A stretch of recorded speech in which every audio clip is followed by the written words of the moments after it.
Hola, muy buenas noches, bienvenidos a esta tercera edición de Entre Justos y Pecadores. Soy Elisa Durán y bueno, les doy la bienvenida. Gracias por acompañarnos. El día de hoy tenemos un gran invitado, un político de larga trayectoria, como es el doctor Víctor Andrés García Belaúnde. Bienvenido, doctor, a este espacio.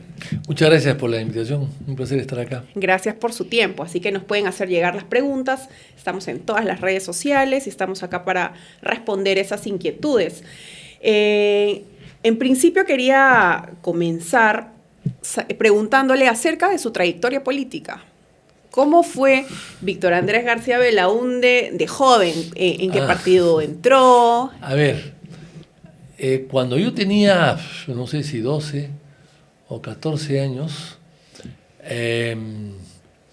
un amigo de mi hermano me sacó de la casa y me llevó a ver y conteos de un proceso electoral del año 63.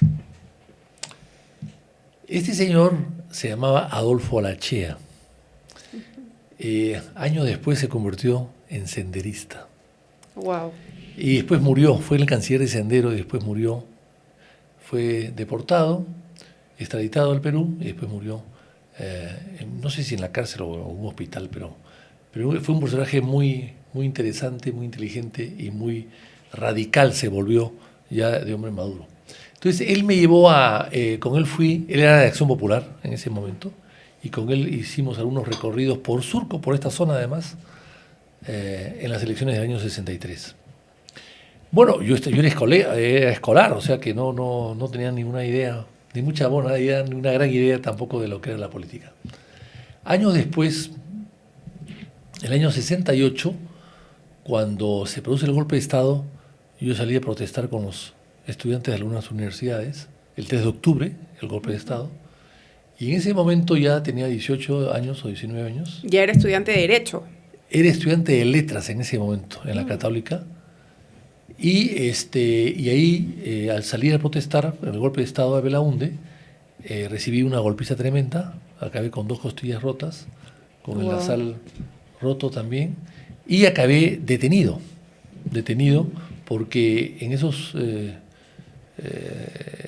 alteraciones del orden público de esos días había habido 1 o 2 muertos. Entonces, bueno, a mí me quisieron achacar un poco de todo eso.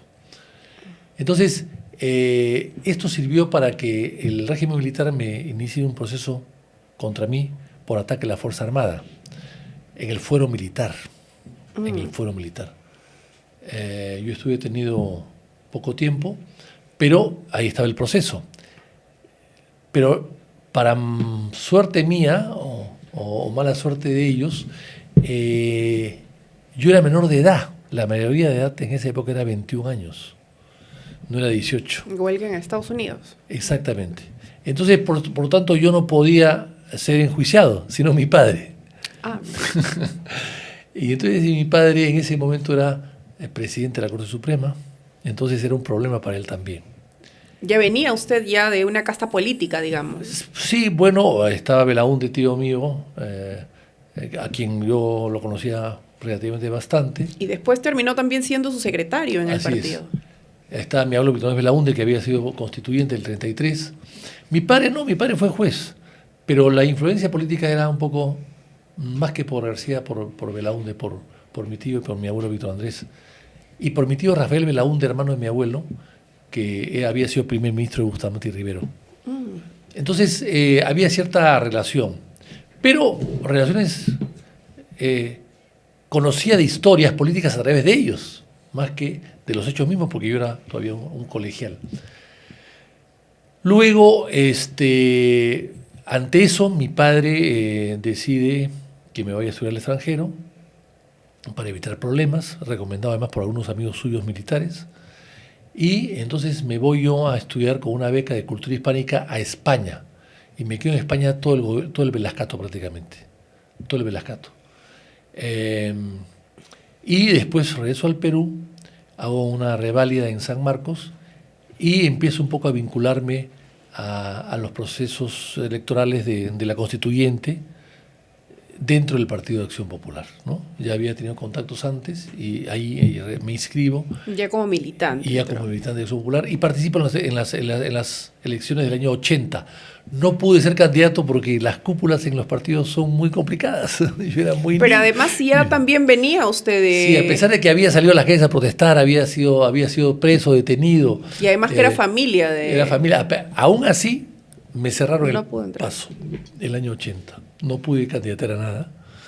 Claro, algunas personas de mi generación sí candidatearon. Por ejemplo, Ernesto Gamarra, Eduardo Carmel Solar, Gonzalo Carriquirí, Jorge Treyes, una serie de gente más o menos de mi generación sí pudieron candidatar y sí pudieron participar. Yo no. Entonces, bueno, pero Belaúnde llegó al poder, ganó y lo que primero que hizo fue convocarme para que yo sea su secretario. Entonces fui su secretario personal en los meses de transferencia y después ya en el gobierno, a partir del 28 de julio de ese año, del año 80, ya me nombró oficialmente secretario del Consejo de Ministros. ¿Y cómo vivió este acercamiento, además con el gobierno, a esta edad tan temprana, ¿no? Bueno, con el gobierno militar ninguno, ¿no? Por supuesto. Y con el presidente Belaúnde, bueno, yo conocí a Belaúnde perfectamente bien, conocí a Violeta, una mujer muy Violeta cálida, Correa. muy cálida, que ella también me ayudó a introducirme. Y conocí a muchos populistas, mayores que yo, casi todos, por supuesto, pero que los conocía, pues porque yo había estado participando en las campañas anteriores pues con Sandro Mariatti, con Ricardo Monteagudo, con Arias Estela, que era muy cercano a Arias Estela, gran personaje, con Fernando Chua López Aldana, con el propio Álvaro Landini, o sea que tenía relaciones como estudiante casi, pero tenía relaciones con ellos y ellos me conocían. Entonces, durante los 5 años fui secretario de Consejo de Ministros y pude estar trabajando con todos los ministros de esos 5 años. Se podría decir que tenía muy buena escuela, entonces. Muy buena escuela, porque trabajé con ellos durante 5 años. Yo era el permanente, ellos se iban y entraban. No hubo y además ministro. El más joven. Así es, no hubo ningún ministro que durase 5 años. Yo duré como secretario de Consejo de Ministros, sí, 5 años. Ellos no.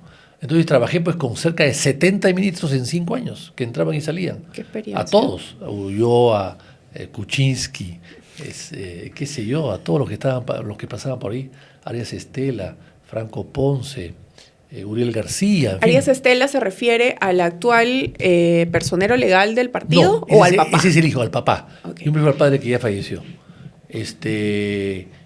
A Rodríguez Pastor, a Schual, en fin, a Velarde Aspíllaga, en fin, a Pestana, la cantidad de ministros que pasaron por el gobierno del 80 al 85. Y eso me permitió escribir después un libro sobre los ministros de Belaúnde de ese gobierno y también del gobierno anterior. Entonces, yo lo que hice fue ahí participar directamente y aprendí mucho. Yo recuerdo que una vez le hice un comentario al presidente de Belaúnde, le dijo, sí, pues me han dejado afuera, no han querido que sea candidato al Congreso, a diputado. No te preocupes, me dijo, habrán otras oportunidades mejores. No entendí el mensaje, después ya lo entendí. Él estaba convencido que iba a ganar, y ganó. Entonces, si la experiencia del gobierno fue para mí mucho mejor, aprendí mucho más desde el Ejecutivo que si hubiera ido al Parlamento. Pero el Parlamento, pues... No habría adquirido toda esa experiencia con todos los ministros. Tendría que haber defendido al gobierno, ¿no? Y justificar al gobierno. En cambio, dentro del gobierno... Suele hacer. Claro, dentro del gobierno estoy más cerca a los hechos y a la noticia y a las circunstancias. Y además no lo hubiera convertido también en escritor, ¿no? Ah, bueno, exactamente. Eso me hizo pensar que tenía que escribir lo que estaba viendo. El 85... Belaúnde deja la grada del poder, baja la grada del poder y yo me presento como candidato a Lima Provincias. Me fui a Lima Provincias porque yo tenía muchas vinculaciones con Cañete, me siento un cañetano más, y en Lima Provincias era diferente a Lima Metropolitana y ahí había 9 candidatos de 9 provincias de Lima Provincias y entonces me fui allí para no chocar con los de Lima, que era un montón. Con la gente que ya estaba armada, además. Que todos venían ya con sus portátiles, digamos, ¿no? Y ahí fui el único de los 9 de Lima Provincias que salí elegido, fui yo. a pesar que no era el número 1, por supuesto, porque ya se empleaba el año 85 el voto preferencial. Entonces, por voto preferencial gané a los 9 con los cuales competí. ¿Usted está de acuerdo con el voto preferencial?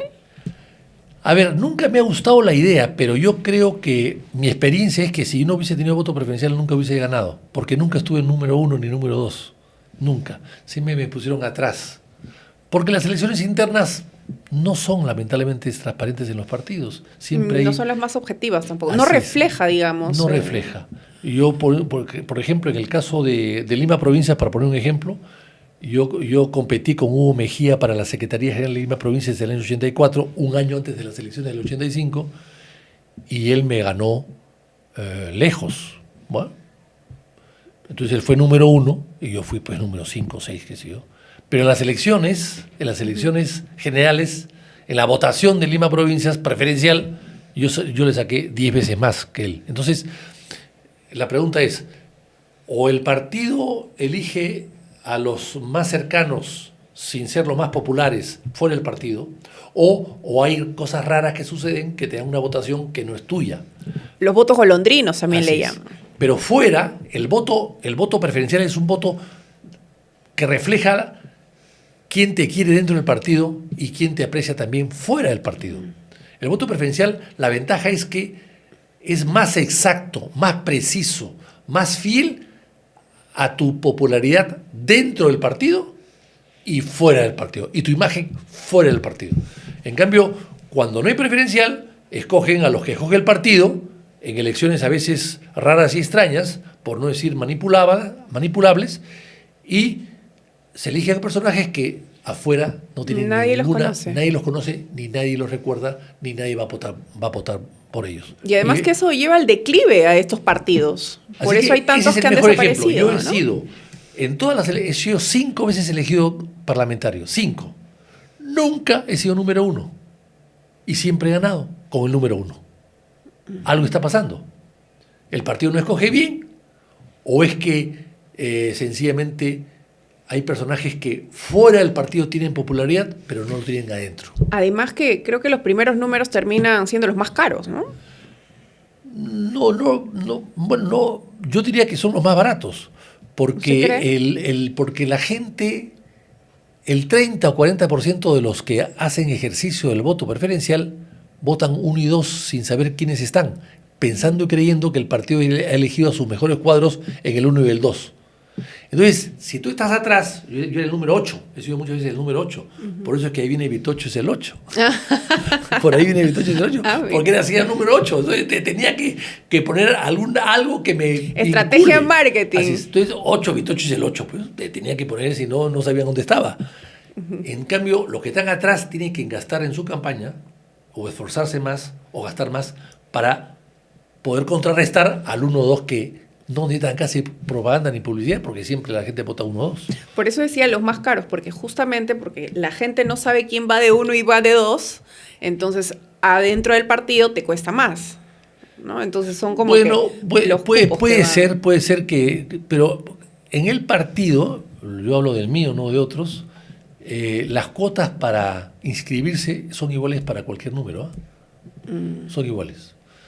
Entonces, Ahora, ¿cuál sería el criterio para poner a personas es que no son anclas, digamos? ¿por qué? Porque hay elecciones internas, por ejemplo en Lima, hoy día en Lima, ¿no? El señor Arriola, que es actual congresista, salió número 1 en Lima y ganó.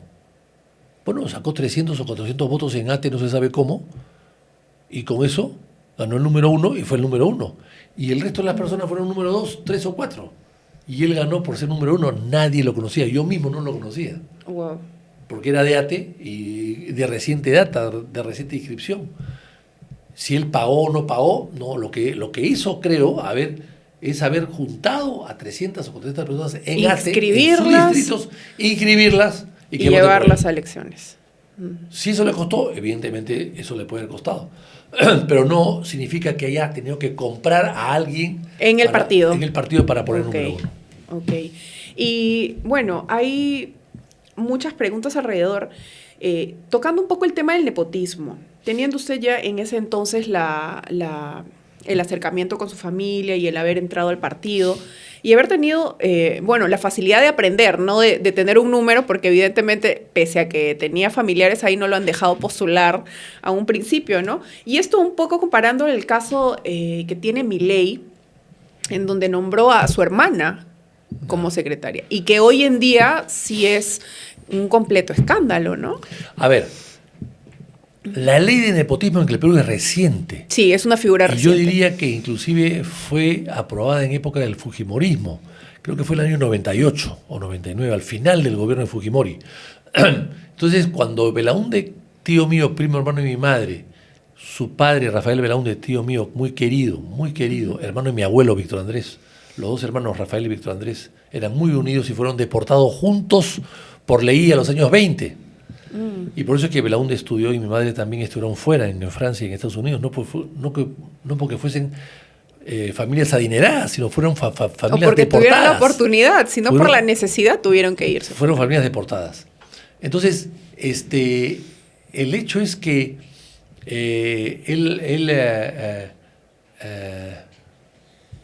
Milei. El hecho es que no había nepotismo. Entonces, Belaúnde me nombró a mí su sobrino, su secretario personal, para asuntos personales. Por lo tanto, querían a alguien de mucha confianza. Claro, cargos de confianza. Y luego me nombra secretario de los Consejo, que ya era un cargo político dentro del estamento del Estado. En esa época no había ley, entonces podía nombrarme, no estaba prohibido. No estaba configurada todavía esa figura. Por eso decía, comparándolo y trayéndolo ahora con lo que pasa ahorita en Argentina con Milei. Hoy día no se podría hacer. Claro. Hoy día en el Perú, si fuese Belaúnde presidente, no me podría nombrar a mí secretario de Consejo porque ya hay una ley. En esa época no había la ley. No había la prohibición. Pero no había los escándalos de los familiares que hay hoy tampoco. Belaúnde tenía un hermano que era diputado, que fue elegido presidente de la Cámara de Diputados, Francisco. No tenía un cargo nombrado por Belaúnde, es un cargo popular. Eso sí se podría hoy día, porque fue un cargo popular de otro origen. Claro, cuando es voto popular no hay problema, igual que pasa ahorita con el partido de Acuña, ¿no? Que tiene a todos los hermanos que son congresistas. Cuando es popular, es una elección popular, no se puede discutir. Pero hoy día no se podría. Hoy día la señora Dina Boluarte no podría quizás nombrar a su hermano como secretario de la presidencia. Pero claro, actúa como si lo fuese tal, actúa con un poder extraordinario, pero no lo podría nombrar. Y lo mencionó, el señor Boluarte me mencionó, dijo, oiga, Belaúnde fue secretario de Belaúnde y nadie decía nada. Eso lo mencionó en una de las entrevistas que dio al Comercio. Pero es cierto, pero en esa época no había ley, ahora sí la hay. Por eso también traía un poco para poder dilucidar esta acusación. Ahora, en el caso de Milei, no sé qué dice la ley argentina, pero yo le voy a recordar una anécdota argentino. En el siglo XIX hubo un gran presidente que se llamaba José Faustino Sarmiento. Faustino Sarmiento escribió mucho, fue el padre de la educación en Argentina. Él decía que Argentina tenía que ser un país educado para desarrollarse y él puso las bases del gran sistema educativo argentino. Él decía, por ejemplo, que el pueblo argentino era el soberano, pero al soberano había que educarlo, porque a veces se equivocaba. Pero Sarmiento, a lo que voy, decía lo siguiente: yo puedo nombrar a mi hermano ministro, él era presidente de la República, fue presidente de la República. Yo puedo nombrar a mi hermano, no es ilegal, pero no es decente, decía Sarmiento. No es decente. Eso le decía Sarmiento hace más de 100 años. Yo no sé ahora cómo estará Argentina, si la ley existe o no existe, pero en todo caso, Milei, pues una cosa es nombrar a su hermana como su asistenta, su secretaria, y otra cosa es nombrarla pues a un cargo político importante, ¿no? Son dos cosas diferentes. Sí, del despacho, además. Sí, ella no tiene esposa, entonces necesita una secretaria privada. Bueno, la puede haber contratado. Como Belaúnde, una primera dama, digamos. Una especie de primera dama. Belaúnde en su primer gobierno no tenía primera dama porque él era divorciado. Entonces su hermana hacía de primera dama, la señora Lucila Belaúnde de Cruchaga, y fue presidenta de un organismo que se llamaba la JAN, Junta de Asistencia Nacional. Es una especie de ministerio de desarrollo, ¿no? Este ministerio de asistencia social, ¿no? Es una entidad que se formó para ayudar a la asistencia social, asistencia pública, ayudar en fin, a los pobres, a ayudar a llevar alimentos a los pobres, etcétera, ¿no? ¿Qué es lo que más o menos suelen Hacer hacer? el Ministerio de Inclusión Social o de Desarrollo Social o de la Mujer, ¿no? Sí, y en cuanto al gobierno de Paniagua, ya que estamos por ahí, ¿cómo fue la transición, no? Hubo una consolidación también que hubo sobre la caída de Fujimori, ¿cómo se vivieron esos años, no? Ya que esta transición de Paniagua fue muy criticada, porque se dice que en esa época él también había soltado a varios terroristas, ¿no? A ver, entre todo, Paniagua no quería ser parlamentario. Paniagua, yo fui candidato a la presidencia el año 2000 y Paniagua fue mi primer vicepresidente candidato. El segundo fue Pedro Morales. Y yo lo puse a Paniagua, yo soy responsable. Yo lo puse a Paniagua de número 1.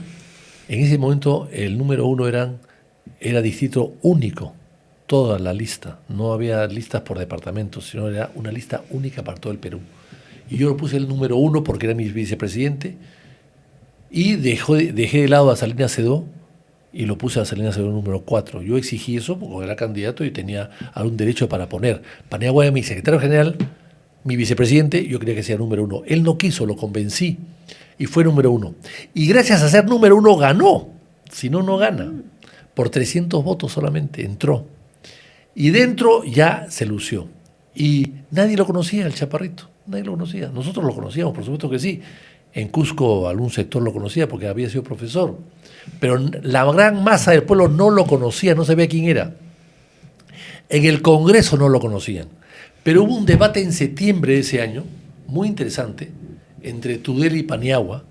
Y Paniagua destruyó a los argumentos de Tudela y se impuso en este debate con Tudela, que era el gurú del Parlamento en ese momento. Y Paniagua fue sobresaliente en su intervención y lo apabulló. Entonces la gente del Parlamento empezó a darse cuenta de lo que eran los periodistas, empezaron a darse cuenta de su capacidad, el volumen de su personalidad. Cuando vienen los problemas con Marta Hildebrand, y que era una mujer muy dictatorial e impositiva, muy inteligente, pero tenía un carácter muy complicado, y le empiezan a censurar, se habla de un recambio. Y los dos candidatos eran Carlos Ferrero y Paniagua. Y la gente escogió a Paniagua porque no representaba un partido mayoritario, porque Acción Popular solamente éramos 3 en ese parlamento, sino representaba la inteligencia, el consenso, la cordialidad, la sabiduría, ¿no? No representaba ninguna amenaza, digamos, para las grandes mayorías del Congreso. Exacto, no representaba una bancada que iba a someter al Congreso a su voluntad. Entonces lo eligieron a él. Cuando sale elegido Fujimori piensa 2 veces, dice no. Le temía Fujimori a Paniagua. Dijo, no, Paniagua va a hacer algo contra mí. Lo respetaba. Mucho. Entonces dicen las personas, cuentan, que cuando se entera Fujimori que Paniagua es presidente, decide renunciar. Porque Paniagua lo iba a vacar. Porque además ya el fujimorismo se había comprometido con Paniagua. Hay que recordar que Luz Salgado fue el que le puso la banda presidencial a Paniagua. Luz Salgado. Entonces el fujimorismo ya estaba marcando distancias, claro, al raíz pues de todos los videos que habían salido de Montesinos, estaban marcando distancias. Claro. Entonces, en ese momento se elige a Paniagua y lo renuncia por fax. Fujimori, automáticamente pues Paniagua asume la presidencia. Pero se cuida de asumir la presidencia sin dejar de ser presidente del Congreso. Porque él decía que su presidencia de la República Provisional era porque en tanto en cuanto era presidente del Congreso. Él dejaba de ser presidente del Congreso y perdía la presidencia. Entonces él no permitió una nueva elección. El señor Ferrero, que era el vicepresidente, sube provisionalmente a la presidencia del Congreso, pero no era presidente titular, el titular era él. O sea, aquí se da el caso de un presidente de 2 poderes del Estado, en la misma persona, legislativo y el ejecutivo. Bueno, ahora, dicen que Paniagua soltó, eso es una mentira, una falsedad. Dicen que también se caviarizó y que por eso había Paniagua, algunos a ver, que Paniagua ha sido de terroristas. Acción Popular. Acción Popular nunca ha sido un partido de derecha. A unos quieren que sea. Unos quieren jalar a la derecha, no ha sido de derecha. Otros quieren jalar a la izquierda, tampoco ha sido de izquierda. ¿Son de centro entonces? un centro izquierda, pero nunca hemos sido Centro-izquierda. derecha. Hay que recordar que el año 80 la derecha no votó por Belaunde. La derecha votó por Bedoya. Eso la gente se ha olvidado. Por Belaunde votó la izquierda. Y le ganó a Villanueva. Y le ganó a Bedoya.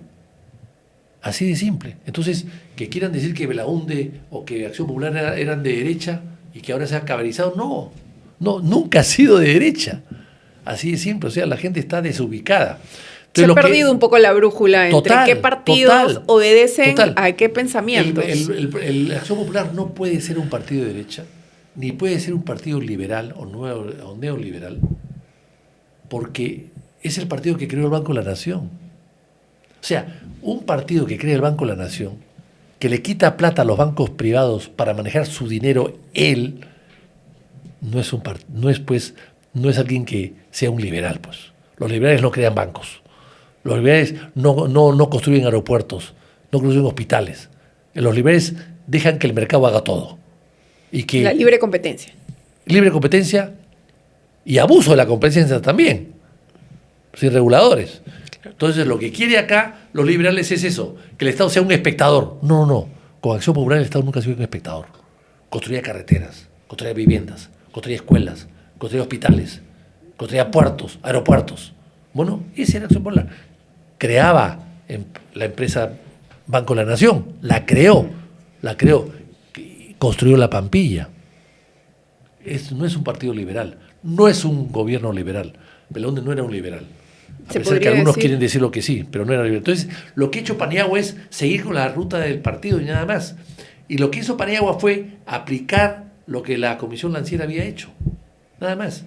Y los indultos de Paniagua fueron muy pocos si los comparamos con los indultos ya aprobados por Fujimori antes de desertar del poder.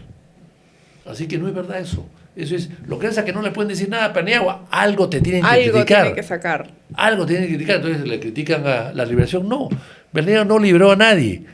Simplemente puso en ejecución lo que la Comisión Lancier ya había aprobado en su momento y que fue nombrada por Fujimori, no por Paniagua.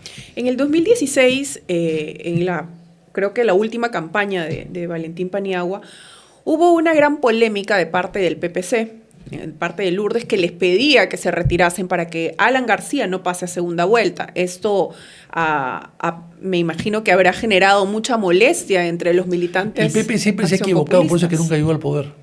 El PPC es un partido frustrado.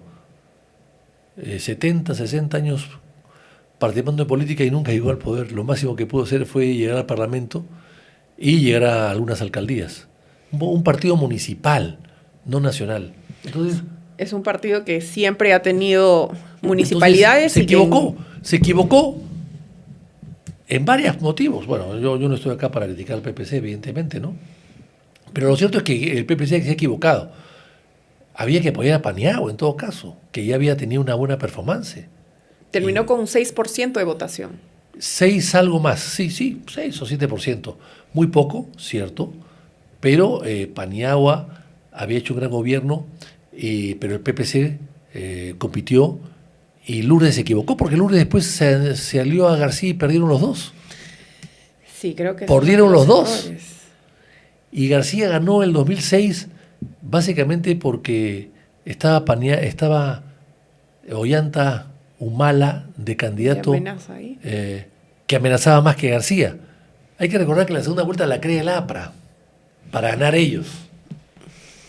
El APRA la crea para ganar ellos porque el APRA estaba convencido que en segunda vuelta entraba el APRA y la izquierda. Y entre el menos malo, la gente votaría por el APRA y no por la izquierda. Y le salió perfectas. El año 85 así fue. Y después también el año 2006 también fue así. Claro, en ese entonces Ollanta quería mandar el paredón a todos. Así es. Y finalmente, bueno, entonces, en ese entonces fue... Lo que debió hacer el PPC es apoyar a Paniagua. Han debido unificarse, creo. Todos han debido apoyar a Paniagua para que pudiera ser presidente porque había hecho un gobierno de lujo y era la persona más adecuada. Pero claro, prefirieron apoyar a cualquiera menos a Paniagua. ¿Cuánto tiempo tuvo Paniagua de presidente? 9 meses. 9 meses. Pero restableció el país. Hay que recordar que el Perú, cuando se va Fujimori, tenía 0 crecimiento. La gente se ha olvidado de eso. y 53% de pobreza. Así dejó el país Fujimori.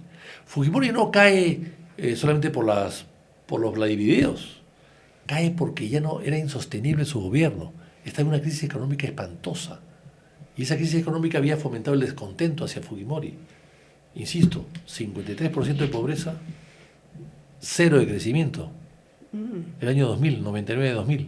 La crisis del 98-99 afectó mucho a Fujimori. La re fue la caída perfecta de Fujimori en temas políticos, sociales y económicos. Él no se dio cuenta, por eso es que cayó sin pena ni gloria.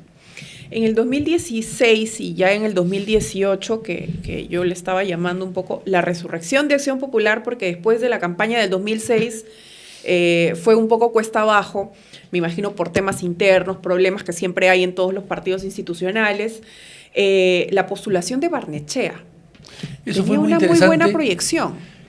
Eso fue muy interesante porque Barnechea fue candidato en 2016, creo, ¿no? Sí, ya, 2016. Claro, 16. Sí, el 11 fuimos aliados con Toledo, ¿no? No tuvimos candidato a la presidencia. Nadie se animó a postular, entonces fuimos con Toledo, que nos convocó y nos ofreció el oro y el moro. ¿Y se arrepienten de esa alianza con No, porque llegamos al Parlamento, hicimos una labor interesante, importante. Por cómo ha terminado Toledo, ¿qué apreciación le daría? Bueno, pero fue una alianza electoral nada más, no fue de gobierno. No de gobierno. Okay. Él no gobernó el 2011, no ganó, ganó Humala, y más bien él apoyó a Humala, nosotros no apoyamos a Humala. Él sí apoyó un poco a Humala. Y también es así que Toledo apoyó a Bogatás, candidato de Humala para ser presidente del Congreso. Esa es la mejor prueba de que así funcionó el asunto. Nosotros nos independizamos rápidamente y marcamos distancia, ¿no?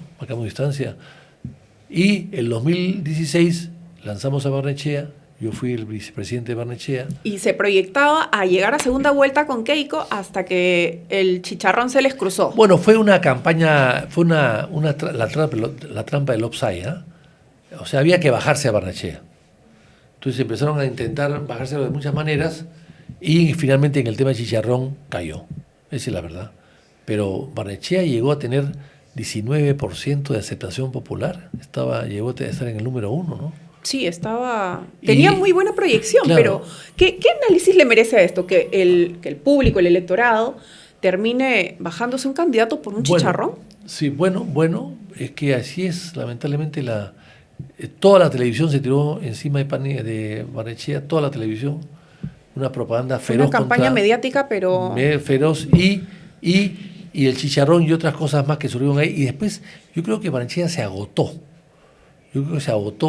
Y no tuvo reflejos para contestar rápidamente a las críticas que se le hicieron. No estaba preparado para los reflejos, para poder reaccionar.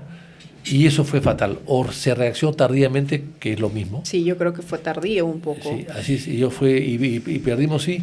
Y porque por tirarse a Barnechea, la idea era tirarse a Barnechea y que salga Keiko, pues. Más que Keiko, PPK. O sea, es decir, dejaron a Barnechea por PPK. O sea, todos se tiraron primero, fueron tirándose abajo a todos los candidatos y dejando libre a Keiko para que se entre un duelo entre Keiko y PPK, y en el pleito entre Keiko y PPK, evidentemente PPK salió ganando por 20.000 votos, una miseria. Pero esa es la derecha peruana, la torpe derecha peruana, que Keiko y PPK eran lo mismo, eran socios de la misma causa. Pero y al final no se vio eso reflejado en el Congreso. Bueno, es que al final la izquierda prefirió votar por PPK que por Keiko. Bueno, creo que todos los últimas elecciones le puso esa diferencia. Todas las últimas elecciones que ha enfrentado Keiko han sido perdidas por el mínimo. Así es, la izquierda siempre va a votar contra Keiko. Así de simple. ¿Usted cree que Keiko se presenta a estas elecciones? No lo sé. ¿Usted se va a presentar en estas elecciones? Tampoco lo sé. ¿Lo vamos a tener encabezando una plancha presidencial? No lo sé. ¿Pero va a postular a las internas de su partido como un posible candidato? No lo sé. Yo estoy conversando, estoy viendo otras posibilidades, no lo sé. La verdad que no lo sé en este momento, falta tanto, para el Perú, es un montón el tiempo que falta. Y, si es que Dina no es vacada el próximo año, porque se dice... Exactamente, porque puede ser vacada. Estoy pensándolo yo, estoy dando vueltas y, en fin, haré finalmente lo que convenga más a mi partido y al país. No voy a ir contra la corriente. Todavía no lo ha decidido, entonces. No lo he decidido, no he decidido nada. Lo que sí le puedo decir es que estoy muy contento fuera del Congreso. No me ajochan los periodistas. Pero no está con esas ganas de ir a pechar, a pelear por sus electores, por su partido. A veces, pero estar en el Parlamento... Porque eso se extraña también. Claro, estar en el Parlamento es estar en vitrina. Entonces se fijan hasta cuando vas al baño. ¿Por qué vas al baño? ¿A dónde? ¿Qué aparato sanitario vas a usar? ¿Cuánto te demoras? O si se hizo una cirugía. Exactamente. O si te has hecho pues una cirugía o si te has cortado el pelo. Entonces ya, es decir, el parlamentario está pues sujeto a una permanente acoso, ¿no? De la prensa. Y algunos que sí lo aguantan, otros que no lo aguantan. Usted ya está muy curtido en política, tiene casi toda una vida política que ha llevado, y cuando fue parlamentario además ha denunciado estas mafias brasileras que ahora son los intocables, porque no les pasa nada. Bueno, ¿no? yo lo denuncié siempre y me acusaron de todo, inclusive me dijo una periodista, oiga, ¿por qué Vitocho se pone tanto a esto? De repente, al convenio de colaboración eficaz, de repente tiene su codinomo y no quiere saber, no quiere nadie que se sepa. Hasta eso han dicho. Entonces, bueno, pues estamos ante eso, ¿no? Odebrecht ha manejado mucho el país, lo ha manejado como ha querido, y hemos sido muy pocos los que nos hemos enfrentado a Odebrecht desde el primer momento. Ahora la cosa está mucho mejor, por supuesto, hay más gente que se enfrenta a Odebrecht. Pero ¿Se siente orgulloso de esa lucha que ha ingresado? Por supuesto, de todas las luchas que ha iniciado. Y en su momento, porque lo ha denunciado En su momento, que era lo más importante, ¿no? ¿Y cómo queda ahorita? Yo me he cruzado con Barata muchas veces, en la Embajada de Brasil, 1 o 2 veces en la Embajada de Brasil, pero nunca me he acercado a saludarlo.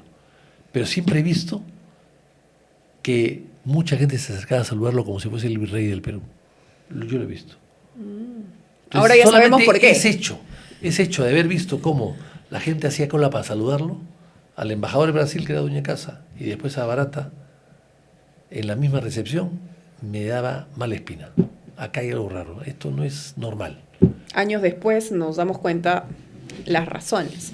Y en cuanto a los niños, el Partido de Acción Popular ha sido gravemente manchado por estos niños que nunca fueron expulsados o no lo fueron en su momento, además, y que sus casos fueron archivados en Fiscalía. Así es. Bueno, eso es algo que tenemos que corregir, que estamos corrigiendo. Pero claro, son muchos niños y responden, se han juntado en el Congreso, pero responden a diferentes grupos del partido. ¿Y por qué no los expulsan? Bueno, ya el Tribunal de Disciplina ha expulsado a 4 de ellos, ¿no? En primera instancia. Hay que seguir el proceso, larguísimos, y hay que seguirlos porque si no, pues cualquier juez de los muchos que hay por ahí puede vetarlos, puede obligarnos a reintegrarlos, o sencillamente el jurado no reconozca la decisión de votarlos y no los borre del padrón, porque el jurado también trabaja a veces de esa manera. Entonces yo espero que esta vez sean totalmente expulsados. Claro, para eso está un tribunal de ética, y ya ustedes tienen un partido institucional que tienen más de 50, pero 60 años. Son tan sinvergüenzas que se defienden como garrapatas. Entonces hay que hacer bien las cosas para que no puedan regresar, para que se vayan sin retorno. Sí, porque después de Johnny Lescano, creo que los niños han sido los que le han terminado dañando la imagen del partido. Bueno, ¿o usted qué opina? Bueno, Johnny estuvo con ellos, no con todos, no con todos, pero sí creo que estuvo con algunos de ellos en su momento. Y bueno, lo que dicen las noticias es que él hizo tratos con Castillo y puso un ministro, inclusive Roger Incio. En nombre de Acción Popular. El nombre de Acción Popular lo puso como ministro de Producción y la bancada protestó, lo sacó y puso a Prado, ¿no? Eso se ha dicho varias veces. Bueno, pero en fin, el tema es que ya está afuera y por lo tanto nos corresponde a nosotros trabajar. Ordenar la casa por dentro. Ordenar la casa, plegarnos, buscar la unidad del partido y lanzar el partido, ¿no? Entonces, ya que todavía no nos cuenta su decisión de si va a postular o no va a postular, o quién sería el posible candidato. No, yo creo que en el partido pueden haber varios candidatos, ¿no? Puede estar pues ahí Barnechea mismo, está Merino, está quizás Julio Chávez, que es ¿Va a volver a postular Barnechea a las internas? No sé, no he hablado con él, pero supongo que sí, supongo que sí. Y bueno, hay 3 o 4 candidatos que yo creo que tenemos que elegir al mejor, al que tenga más llegada, no solamente dentro del partido, porque el partido no decide una votación. El partido son 200.000 votos en el mejor de los casos. En el mejor de los casos. Con eso no se gana. Se gana con 10 millones de votos o 15 millones de votos. Porque son 28 millones los electores hábiles. Sí, son 22 creo, ¿no? No sé si 28, ¿no? Bueno, en todo caso, hay que ganar con 22 millones o lo más cerca de 22. Con 8 o 10 millones de votos, con menos no puedes ganar. Y si necesitas esos votos, pues necesitas tener a alguien que tenga proyección fuera del partido, no dentro del partido. Las elecciones internas no tienen nada que ver con las elecciones externas. Tienen otro público, otra votación, es otra elección. Y un último mensaje, doctor, a los jóvenes que nos están viendo, a los accionpopulistas que están militando, a las personas, a estudiantes de Derecho, estudiantes en general que estén un poco interesándose en lo que es la política y a los que no también. Yo les trasladaría un poco mi experiencia, ¿no? Tú no puedes llegar a la política a los 50, 60 años de edad, porque no sabes qué hacer. Eso lo vemos, por ejemplo, en algunos personajes que hay en el Congreso, como el señor Montoya, que es un hombre muy respetable en la Marina, pero que en la política... Se necesita más energía, digamos. O le sobra energía, o tiene una energía irracional. Entonces, claro, no capta lo que es trabajar en un Congreso, ¿no? Con tanta diversidad. Entonces, tú no puedes llegar a los 50, 60 o 70 años a hacer política porque no vas a hacerla bien. Tú tienes que empezar a hacer política desde joven. No digo que te dediques solamente a eso, porque de eso no es fácil vivir en este país. Con honestidad me refiero, porque si no eres honesto, bueno, puedes vivir en cualquier parte. Pero con honestidad la política no te hace rico ni te da dinero. Te da satisfacciones de servicio al país. Y por lo tanto tienes que tener otros ingresos independientes que te permitan dedicarte a lo tuyo, cubrir los gastos familiares, pero tener ese tiempo para desarrollar tu vocación de servicio hacia los demás. Y eso hay que hacerlo de joven, evidentemente, ¿no? Los jóvenes que hacen políticas de joven pueden entender muy bien el país, conocerlo, su problemática, y si llegan al poder, desarrollar toda su experiencia, volcarla en el servicio del país en funciones públicas, ¿no?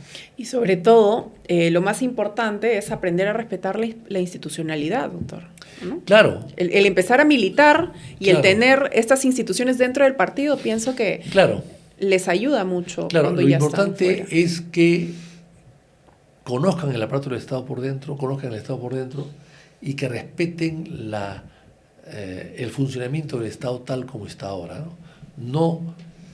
No que quieran destruir el Estado, sino que respeten la ley, la Constitución, el orden, ¿no? Las instituciones como tales, que los hombres pueden fallar, pero las instituciones no son culpables de lo que pueda pasar con los hombres que la manejan. Los hombres están de paso, digamos. Están totalmente de paso. Y eso los chicos tienen que entenderlo bien, ¿no? El tema no es un mal profesor no te destruye tu universidad. Un mal profesor no te puede destruir tu colegio. Hay que ayudar al colegio, reforzar tu universidad, reforzar tu centro de trabajo, reforzar donde tú estés. Porque los hombres son pasajeros, se equivocan, pero no pueden destruir la legitimidad de la función o de la corporación o del cargo, ¿no? Que es lo que estamos teniendo últimamente sobre gobiernos bastante improvisados. Muy improvisados y manejados por gente a veces muy irresponsable también, ¿no? ¿Qué opinión le merece al día de hoy el gobierno de Boluarte? Ni chicha ni limonada. Es mejor que el de Castillo, evidentemente, ¿no? Es una mala comparación. Pero no ha hecho nada positivo. Es un corcho que flota. Estamos como en piloto automático. Casi. pero perdiendo el tiempo, ¿no? Porque se podría aprovechar mejor. Y aumentando la cifra de pobreza, además. Y eso es fatal. Eso es decir, entre Vizcarra, que mató a 200